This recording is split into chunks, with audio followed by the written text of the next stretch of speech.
This is just the beginning of the Vancouver real estate market crash. There is tons of talk over this being just the beginning of what's to come here in the Vancouver real estate market and really just the economy in general. And I'm going to talk about, is it just the beginning in this video. I'm that Agent Kelly. I talk about real estate investing, and my local market here in Vancouver. I post every Tuesday, Thursday, and Sunday. So if you enjoy this content, all I ask is that you thumbs up and subscribe. Follow me along to see more stuff like this. Let's get into this video.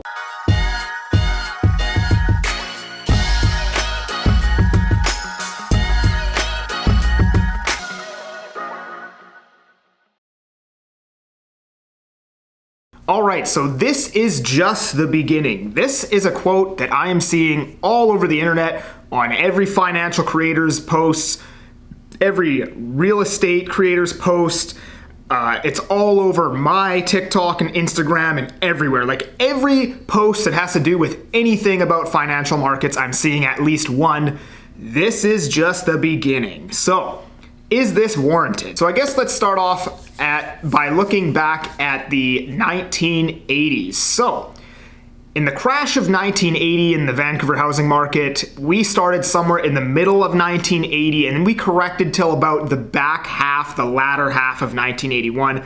You can't tell exactly when we started and finished, but I'm gonna say it's roughly around 15, 16 months from top to bottom in the worst real estate crash that Vancouver has ever seen. We're just over a year from peak to trough.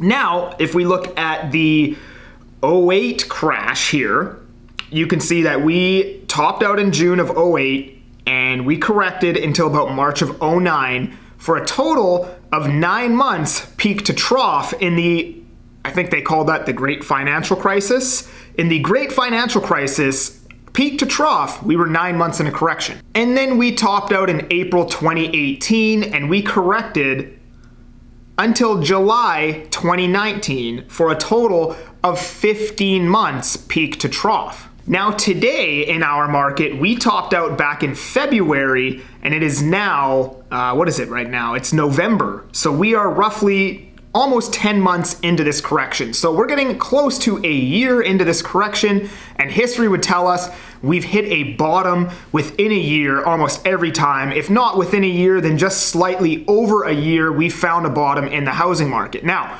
I'm not saying that we're going to find a bottom right now. I personally think we're going to find a bottom soon, but that's not what I'm saying right now. I mean, we could correct for another 2 years, another 3 years, like who knows when we're gonna hit a bottom. But the reality is, you cannot say that this is just the beginning when we're nearly a year into this correction and every other correction, no matter how bad things got, has only lasted a year or slightly over a year. And if you actually go and look up the definition of beginning, it quite literally means the start of something. And they even use February in the example of the definition of beginning, right? Oddly enough, the start of this correction was in February, right? So that was the beginning. This is not the beginning. It doesn't matter how long we correct for, if it's 2 years, 3 years, whatever. If you're watching Lord of the Rings and you're 1 hour into a 3 hour long movie and somebody comes in the room and is like, hey, are you watching Lord of the Rings?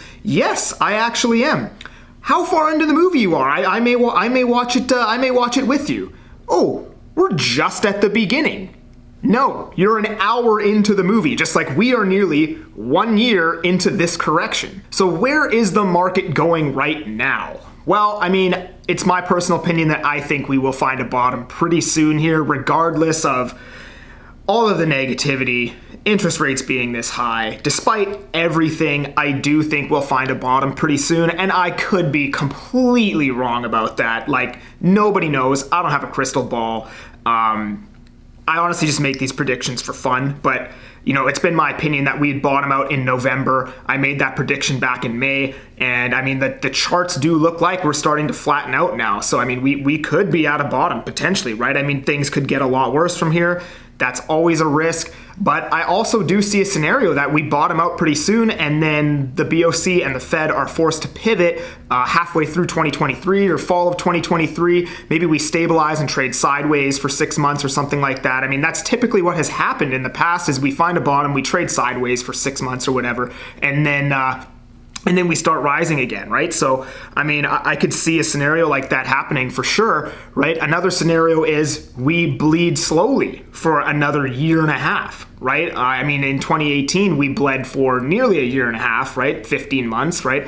I could see something similar to that happening again, or much worse, who knows? I personally think it's going to be better than what everybody thinks. It's usually better than what everybody thinks, or a whole lot worse than anybody could ever imagine. But it's never really kind of in the middle where everybody is predicting it to be. So I'm going to take the stance that it's going to be better than what everybody thinks it's going to be. I like to be an optimist, so we'll see what happens. But anyways, the point of this video, I'm sick of this stupid comment saying it's just the beginning. It is not the beginning. We're over nearly a year into this. By definition, you are wrong. So thank you for tuning in. We'll see you on the next one.